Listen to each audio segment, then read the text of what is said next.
예, 앞서서도 RCEP 체결과 관련해서 주요 내용들을 짚어드렸는데요. 그러면 우리 경제에는 어떤 영향을 미칠지, 그리고 이번 체결로 인해서 앞으로 세계 경제 무역 관계는 또 어떻게 변화할 수 있을지 이 부분 짚어보도록 하겠습니다. 미중산업경제연구소의 조용찬 소장과 함께합니다. 어서 오십시오. 예, 안녕하십니까? 예. 이번 RCEP 체결에 대한 어떤 경제적인 효과나 또 의미에 대해서부터 한번 여쭤보고 싶은데요. 좀 어떻게 보셨습니까? 네, 국가 간 FTA보다는 아무래도 수준이 조금 낮은 상황입니다. 정부 조달 시장이 그렇게 많이 열리지는 않았고요. 지적 재산권 보호라든지 환경 규정도 좀 느슨한 편입니다.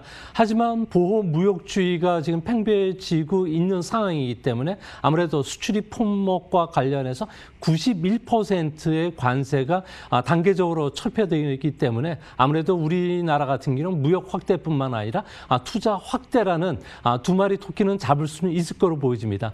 특히 이번에는 자동차가 가장 최대 수혜가 될 것으로 보여지는데요.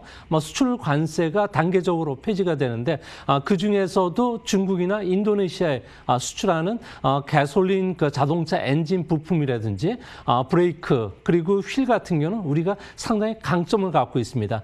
또한 자동차에 들어가는 연련 강판들 같은 경우에는 2에서 8% 관세가 철폐가 되고요. 또 에어백이라든지 전자계통의 부품 그리고 소주, 인상과 같은 경우에도 관세가 단계적으로 떨어지게 됩니다.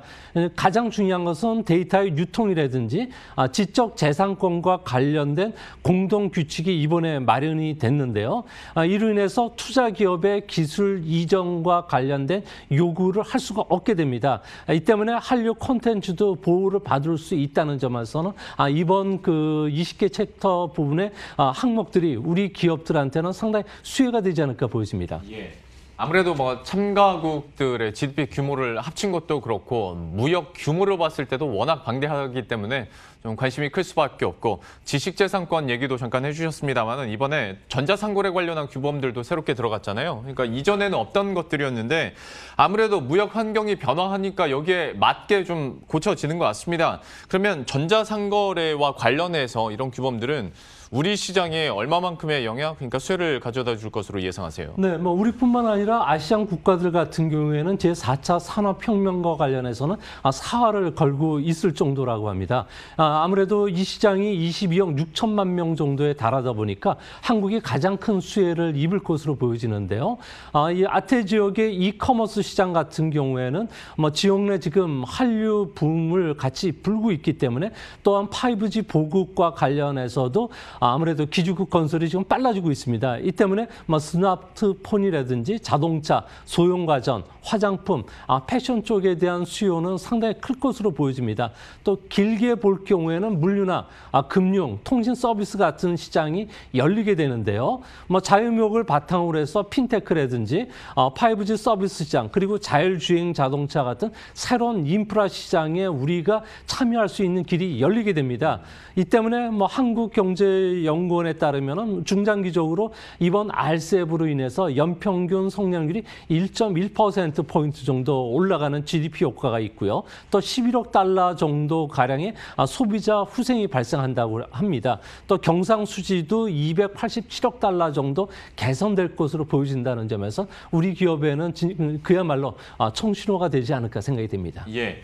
근데 이렇게 RCEP이 발효됐을 때 과연 그러면 중국의 입지가 어떻게 변화할 것인가? 결국에는 중국의 존재감이 더 커질 수밖에 없을 것이다라는 얘기들은 많이 하는데 여기에 대해서는 좀 어떻게 평가하세요? 네, 정책 입장에서 보면은 1대1로 AIB에 이어서 이번에 RCEP이 체결이 됨에 따라서 아시아 시장에서는 미국을 앞서는 그 영향력을 갖게 됐습니다. 또 국제 통상 측면에서는 한중일이 수출할 때 관세가 대폭 인하 되는데요. 이렇게 되면 아시아 주도로 세계 통상 시장이 재편될 가능성이 높다고 합니다. RCEP 같은 경우에는 연내 인구만 하더라도 22억 6천만 명에 달하고요. 세계 GDP의 3분의 1인 27억 달러 정도, 그리고 무역 규모도 세계 3분의 1인 10조 달러 정도 규모가 되는데요. 이 정도 규모면 북미 자유무역협정이라든지 EU, 그리고 일본이 주도하는 TPP보다도 훨씬 압도적인 수준 수치입니다. 이 때문에 미국 의회에 그 자문을 해주고 있는 미중 경제안보검토위원회 같은 경우에는 RCEP으로 인해서 중국이 얻는 효과는 매년 880억 달러 정도가 될 것으로 보고 있기 때문에 이런 경제적 효과뿐만 아니라 국제 정치적 질서를 새로 쓴다는 점에서는 현재 바이든 정권이 이행하는 이런 과도기에 중국이 조금 앞서가는 모습이 나타나지 않나 이렇게 보여집니다. 예. RCEP 체결과 관련해서 우리 국내 경제 영향 그리고 또 중국의 수혜는 얼마나 가져가게 될지 무역 주도할 수 있을지까지 한번 살펴봤고요. 미국 얘기도 잠깐 해보도록 할 텐데 여기는 참 질문 드리면서도 애매한 게 미 대선 불확실성이 어쨌거나 이제 꺼진 것 같긴 한데 그렇다고 끝났다고 보기도 참 그렇고 승복을 해야 뭐 끝났다고 할 수 있을 텐데 여전히 트럼프 대통령은 승복을 안 하고 있습니다. 그리고 소송전을 벌이고 있는 양상인데 글쎄 좀 앞으로의 흐름들을 어떻게 보시는지 트럼프도 지난 주말 보니까 바이든 승리라는 말실수를 자꾸 스스로가 하더라고요.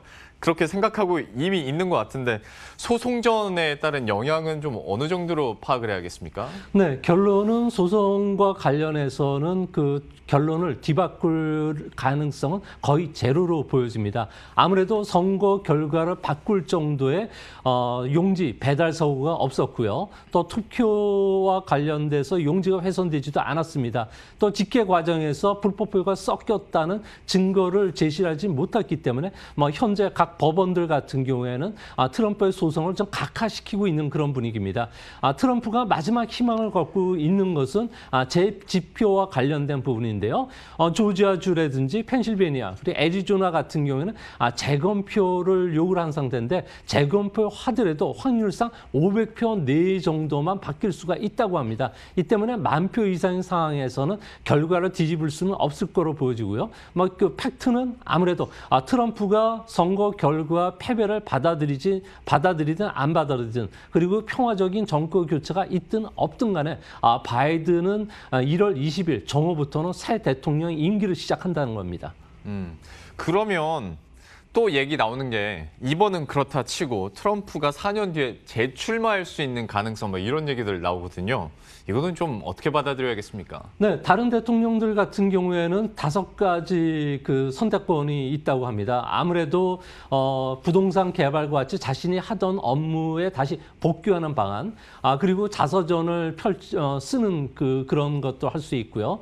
또한 가장 중요한 것은 자신의 경험을 살려서 컨설팅 사업도 할 수가 있다고 합니다. 하지만 트럼프 같은 경우는 이런 그 사항을 염두에 두지는 않는 것으로 보여지는데요. 아무래도 재선에 실패했기 때문에 면책이 사라졌을 경우 탈세라든지 공무집행 또 성희롱과 관련된 각종 소송에 휘말릴 수가 있고요. 현재 트럼프를 대상으로 한 고발 건수만 26건 정도가 됩니다. 또 명예훼손과 관련해서도 4천여 건의 소송이 진행되고 있기 때문에 4년 뒤 대선을 출마한다고 선언해야지 아무래도 이런 정치적 탄압 쪽을 몰면서 자신이 빠져나갈 수 있지 않나 보여집니다. 또 한 가지는 자신이 리얼리티 쇼의 황제로 다시 복귀하는 꿈을 꾸고 있다고 합니다. 현재 케이블 TV를 인수를 해가지고 정치 TV 뉴스 프로그램을 자신이 직접 출연하는 방안도 논의가 되고 있고요. 앞으로는 그 지지자들을 대상으로 한 인터넷 스트리밍 서비스뿐만 아니라 현재 트윗의 팔로워 수만 8,900만 명 정도에 달하기 때문에 보수판 트위터를 만드는 것도 검토를 하고 있다고 합니다. 아무래도 이런 그 정치적 행동은 자신의 기소를 늦추거나 무마시키기 위한 행동이 되지 않을까 보여집니다. 예. 해외 외신들 보면 그러니까 트럼프 대통령 장녀죠. 이방카의 다음번 출마 가능성까지 얘기가 나오던데 이거는 좀 빨리 좀 불확실성들이 마무리됐으면 하는 바람이고 바이든 정권이 바뀌면서 내각이 어떻게 구성될까, 특히 어떤 경제 사령탑을 누가 맡게 될 것인가에 대한 궁금증들도 당연히 나타날 수밖에 없는데요. 좀 어떻게 전망해 볼 수 있을까요? 네, 이번 그 차기 그 재무장관 같은 경우는 하마팡이 지금 상당히 그 여러 명이 나오고 있는데요. 아무래도 장관 후보로는 전 FRB 의장이 자넷 앨런 의원이 지금 급부상을 하고 있고요. 또 월가의 비판적이었던 그 앨리스 워렌 상원 의원도 거론이 되고 있습니다. 이뿐만 아니라 오바마 정권 때 재무 차관을 지냈던 그 라엘 블레이너스 FRB 이사뿐만 아니라 흑인 출신의 라파엘 보스틱 애틀랜트 연은 총재까지도 거론이 되고 있는데 보여지는데요. 뭐 현재 바이든이 내심 점찍고 있는 1순위 후보는 아무래도 자신의 정책 자문을 맡고 있는 브레인어드 전 FRB 이사라고 합니다. 아무래도 금융 정책에 대한 조회도 상당히 깊을 뿐만 아니라 고용 문제 전문가이기도 합니다. 또 탄소세 도입에 따른 뭐 환경 대책 문제라든지 그리고 2조 달러가 투자가 되는 환경 인프라 투자 뿐만 아니라 세금 인상 또 은행 기업 개혁과 관련해서 가장 적임자이기 때문에 그렇습니다. 하지만 공화당이 상원을 장악할 가능성이 높은데요. 이렇게 되면 민주당과 그 공화당 같은 경우에는 이념 갈등이 워낙 심하기 때문에 좌파 성향인 엘리베스 워렌 의원이라든지 현재 그 이야기되고 있는 나일 브레인어드 같은 경우에는 낙마할 가능성이 높다고 합니다. 이 때문에 전 FRB 의장인 자넷 앨런 같은 경우에는 의회 승인 단계를 한번 거쳤고요. 또한 의회 내 반대 목소리가 적기 때문에 현재 급부상을 하고 있다고 합니다. 예. 참 성별이나 인종 그리고 경력의 어떤 상징성을 잘 활용하는 바이든인데 좀 어떻게 내각이 구성될지도 흥미롭게 지켜봐야 될 것 같고요. 부양책과 관련해서는 그러면 언제쯤 좀 합의가 이루어질 수 있을까? 그러니까 뭐 상원과 하원의 합의도 물론 있어야 되고 어쨌거나 트럼프 대통령의 어느 정도 지원이나 같이 일을 해줘야 되는데 지금 그럴 기미가 안 보이니까 이게 언제쯤 합의가 되고 또 그러면 부양책 규모는 어느 정도로 맞춰질 수 있을까에 대해서는 어떻게 전망하세요? 네, 그 미국 의회의 그 새 의회가 구성되는 건 1월 3일이고요. 또한 그 추수감사절 전후에서 재무부 장관에 대해 여러 인선이 있고 그다음에 상원 인준을 통과해야 되기 때문에 아무래도 추가 경기 부양책은 2월 초쯤이 되지 않을까 보여집니다. 현재 그 상원의 공화당 같은 경우에 원내대표죠. 맥커널 의원 같은 경우에는 민주당 안을 수용하겠다는 이야기는 하고 있지만 현재 공화당 같은 경우는 내심 5천억 달러 내로 경기 부양책을 생각하고 있고요. 민주당은 2조 달러 정도는 돼야 된다고 보고 있기 때문에 타협점으로 1조 5천억 달러 정도 규모가 되지 않을까 보여지는데요. 그 안에는 지방 정부에 대한 지원금뿐만 아니라 실업보험금 급여기간 연장과 관련된 안이 담길 것이라고 합니다.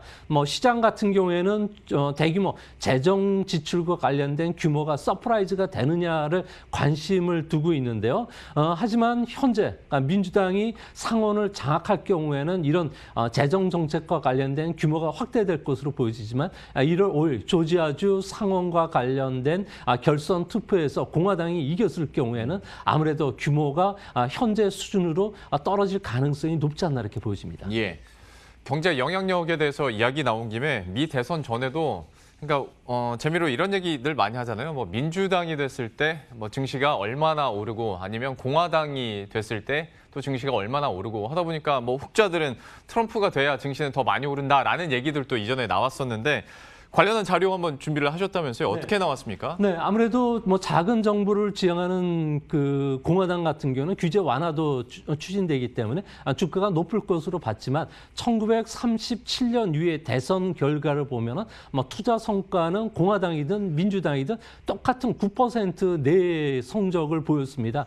투자 성과는 아무래도 주시장 같은 경우에는 가계 수익과 저축이 얼마나 빨리 주시장으로 유입되느냐가 결정적인 원인을 작용했고요. 또 금리라든지 물가가 하락하기 시작하는 시점이 언제냐. 그리고 많은 산업에서 서프라이 체인과 관련된 글로벌화가 진행이 되면서 생산 자동화가 진행이 되고요. 이 때문에 생산성 향상이나 기업 수익을 얼마나 올렸느냐가 가장 그 주시장에 영향을 많이 끼친 것으로 보여집니다.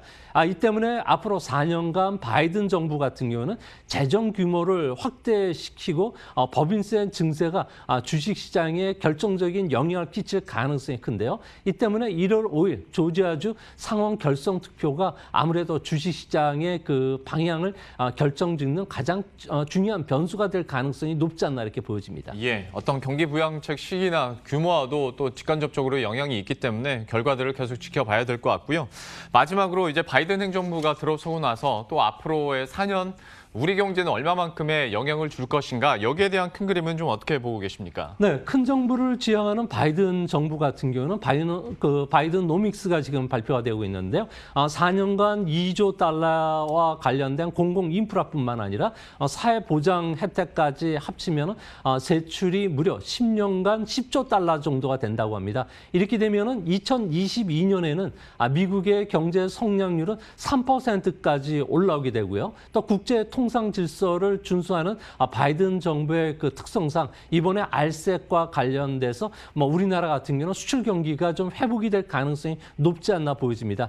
특히 코로나로 인해서 우리나라와 관련된 방역 제품이라든지 그리고 환경과 관련된 규제로 인해서 전기차 배터리도 좋고요. 이 때문에 현대경제연구원 같은 경우에는 바이든 효과로 인해서 한국 경제가 입을 수출 같은 경우에는 연평균 0.6에서 2.2%까지 증가하게 되고요. 경제 성장률은 0.1에서 0.4%포인트 정도 끌어올릴 것으로 보여진다는 점에서 주시장 같은 경우에는 좀 환호하는 목소리가 앞으로도 계속 있지 않을까 생각이 됩니다. 예, 이 부분에 대해서는 앞으로도 이야기할 기회가 참 많을 것 같습니다. 오늘 미중산업경제연구소의 조용찬 소장과 함께했습니다.